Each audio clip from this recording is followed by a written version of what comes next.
A lot of you guys know Stacks, L2 layer for Bitcoin, programmable language on top of Bitcoin, and they have done really, really well ever since Bitcoin started rising in September of 2023, right?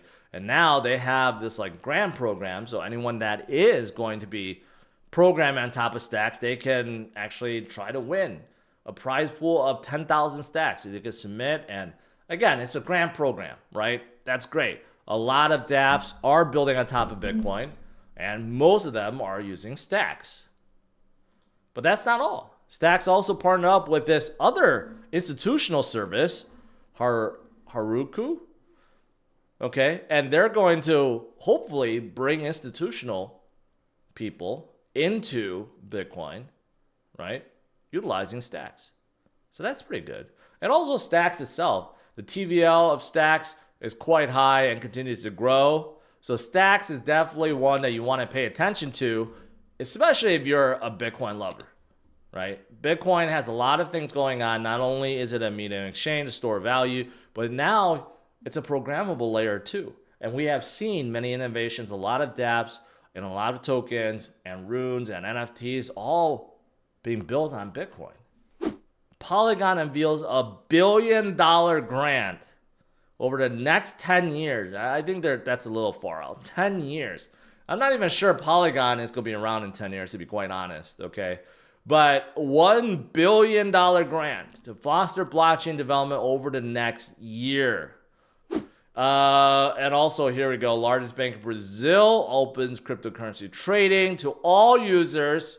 That is absolutely fantastic. Brazil and many countries in Latin America and South America are suffering inflation, hyperinflation, economic turmoil, economic uncertainty.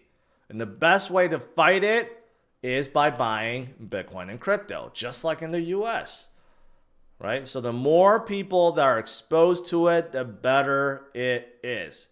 And lastly, a lot of people are very hyped up about this ASI token, this merger between Fetch, Ocean, and Singularity. Well, that is being delayed for a month.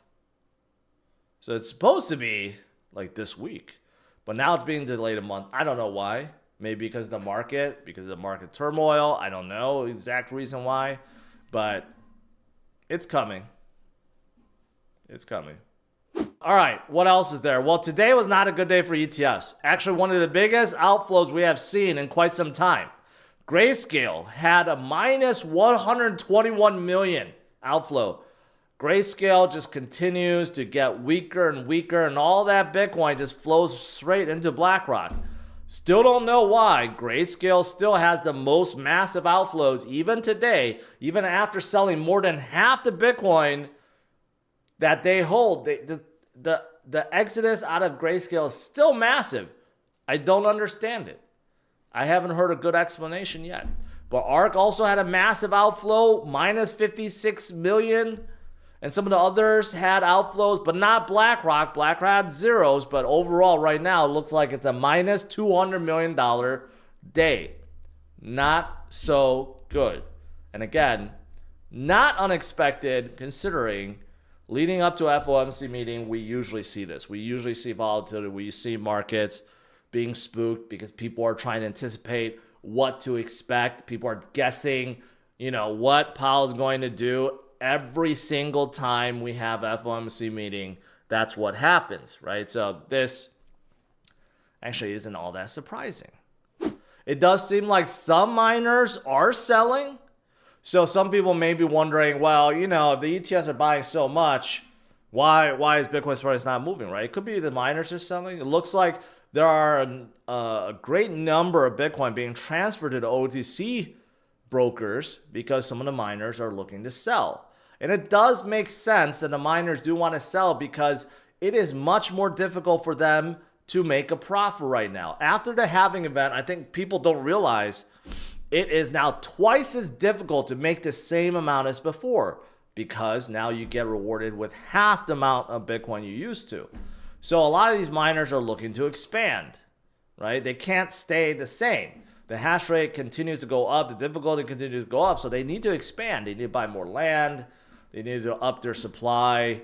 the miners and cooling and everything else that they need, maybe more personnel, whatever they need, right? They need money for that. So some of them may be selling because of that, right? So this is what it's showing. A lot of it has been moved to the OTC market. Marathon Digital also sold about like 1,000 Bitcoin yesterday, right? Again, to try to cover costs, right? So short term, that may be what's happening, right? But look at long term though.